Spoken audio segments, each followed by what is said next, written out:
Assalamualaikum warahmatullahi wabarakatuh. Salam sejahtera. Hai teman Niken, apa kabar? Semoga hari ini semua dikaruniai kesehatan olehnya. Dengan Niken Tanti Sudarmono di sini mengucapkan terima kasih atas kesediaannya mendengarkan YouTube saya. Di YouTube kali ini saya akan membahas mengenai gout atau asam urat. Yuk, pertama-tama kita cek dulu di dalam tubuh kita ini mulai ada tumpukan-tumpukan asam urat atau tidak, daripada kita harus mengetes di lab yang biasanya memerlukan biaya cukup mahal. Jadi yuk kita coba tes mandiri dulu.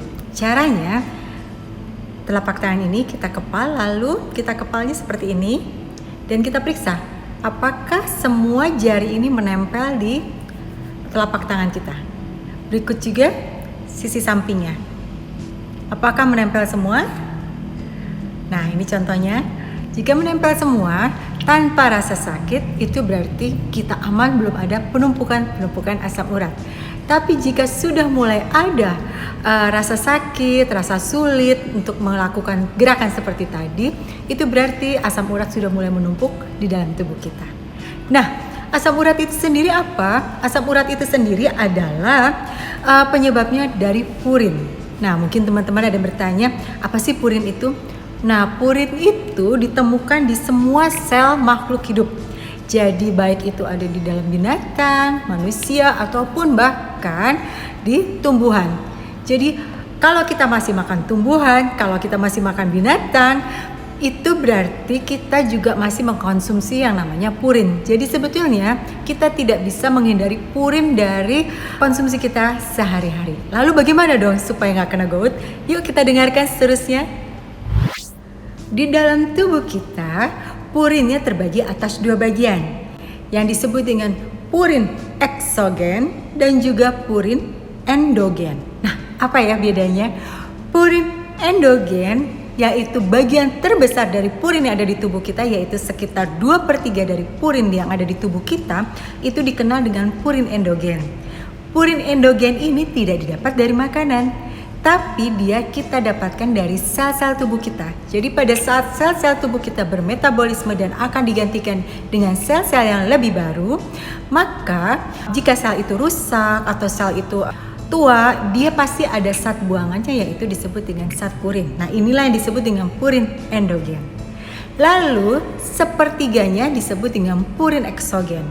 Purin eksogen itu apa? Yaitu purin yang kita dapatkan dari hasil pencernaan kita. Jadi kalau kita makan makanan yang bersumber dari binatang ataupun tumbuh-tumbuhan, di mana binatang dan tumbuh-tumbuhan ada sel, di mana sel-sel mereka mengandung purin seperti sel kita juga, itu akan terproses dan mengeluarkan purin. Jadi purin kita ini tidak melulu dari makanan melulu. Jadi salah kalau kita hanya konsentrasi ke purin dari makanan. Karena sebetulnya 2/3-nya itu purin ada di dalam tubuh kita. Nah, lalu gimana nih ceritanya dari purin menjadi asam urat? Purin baik endogen dan eksogen ini akan diproses. Jadi dia akan diproses oleh tubuh kita dan hasil buangan prosesnya ini menjadi asam urat, hasil sampingannya ya. Nah, si asam urat ini 90% biasanya diabsorb oleh tubuh kita, lalu sisanya akan dibuang dalam bentuk feses atau urin. Loh, kok tubuh kita mengabsorpsi asam urat ini? Ya, karena asam urat ini sebetulnya adalah antioksidan. Yuk kita dengarkan berikutnya, kok bisa ya jadi antioksidan? Sekarang ini banyak sekali kita dengar ini antioksidan, itu antioksidan, semua antioksidan. Tapi sebetulnya antioksidan itu apa sih? Dan seberapa penting diperlukannya oleh tubuh kita? Yuk kita lihat dulu tubuh kita ini. Di dalam tubuh kita ini terbentuk dari zat yang sangat terkecil, yaitu yang disebut dengan atom. Zat terkecil ini, atom-atom tubuh kita ini harus selalu berpasangan. Jadi dia tidak boleh jomblo atau sendirian. Nah, kalau dia sendirian, si atom ini akan rusak. Dia akan berusaha mencari pasangannya dan dia akan merusak tatanan atom-atom yang sudah ada dalam tubuh kita dalam rangka dia mencari pasangannya. Nah, pada saat dia lagi mencari pasangannya, inilah yang disebut dengan radikal bebas. Lalu, radikal bebas ini bahayanya apa?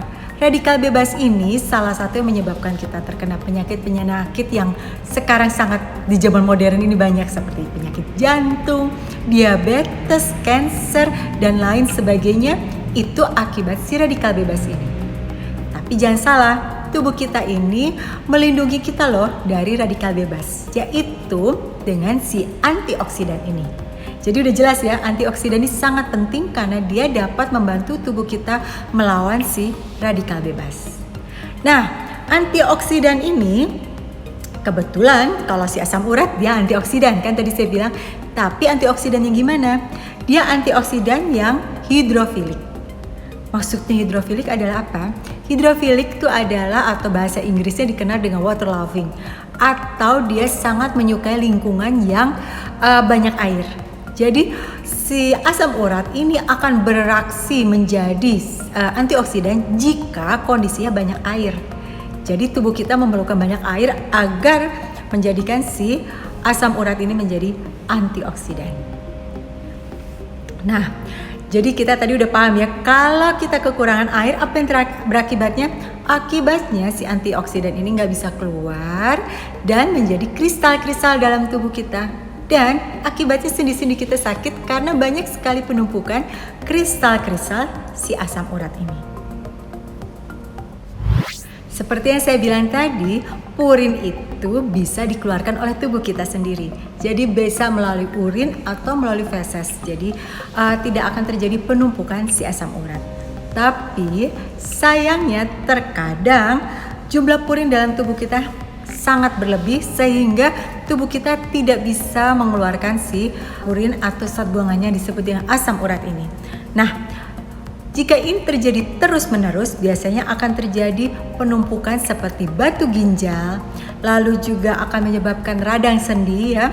Tadi saya peragakan itu karena udah radang sendi, jadi akibatnya sendi-sendi kita ini ada gout, ada si asam urat. Nah, sebetulnya pencegahannya sangat mudah. Memang kalau sudah terkena agak sulit, tapi pencegahannya sangat mudah dan sangat bagus sekali dilakukan mulai sedini mungkin. Bagaimana sih solusinya? Solusinya yaitu yang pertama, tadi kita udah sebutkan adalah hidrofilik. Jangan lupakan minum. Lalu yang kedua, air lemon. Air lemon sangat bagus, dia dapat membantu meluruhkan si asam urat ini. Jadi bagi teman-teman yang sudah mulai mengalami asam urat, coba konsumsi air lemon agar dia dapat melarutkan si asam urat ini. Ada satu lagi yang sangat penting untuk mengurangi tumpukan asam urat ini, yaitu MCT. Jadi juga jangan lupakan MCT karena dia akan membantu melarutkan asam urat ini. Terima kasih sudah berkenan mendengarkan. Assalamualaikum warahmatullahi wabarakatuh. Be beautiful, be healthy, be strong and successful with Maniken.